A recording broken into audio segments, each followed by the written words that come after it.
Colorado consistently ranks as one of the healthiest states in America, but a sixth of its residents apparently live in food deserts. They simply don't have access to fresh, healthy food. Elyria Swansea is one of the poorest neighborhoods in Denver.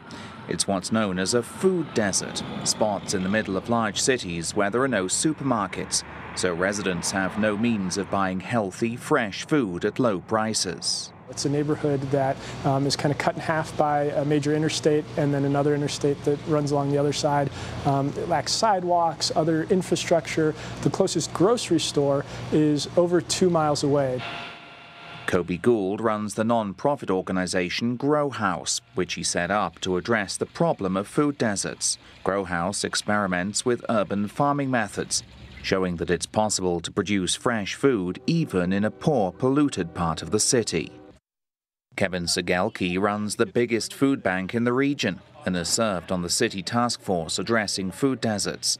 He says it's hard for major supermarkets to set up shop in poor neighborhoods. It's a very difficult issue because it requires, some of the food retailers to make some aggressive steps and get into some areas of the city where perhaps there's not enough real estate to build the store that they want to. There's access issues with a lot of inner city sites as well. The problem is not just making fresh food available, but also making transportation available to get to where the food is sold, a challenge in a city like Denver where public transportation is relatively limited.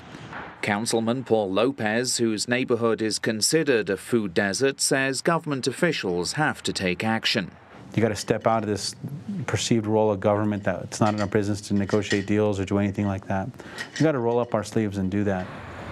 While it's hoped increased awareness of the problem will lead to solutions, residents who have to depend on donations at food banks like this one say it's hard to be optimistic. And all the money goes to bills just to try to keep and maintain a roof over their head. And so food is like the last thing it's the first thing that goes. Despite the efforts to address food deserts, they remain a major problem here in Denver. For now, 1 in 6 city residents still lack access to fresh, affordable food. Steve Mort, Channel News Asia, Denver, Colorado.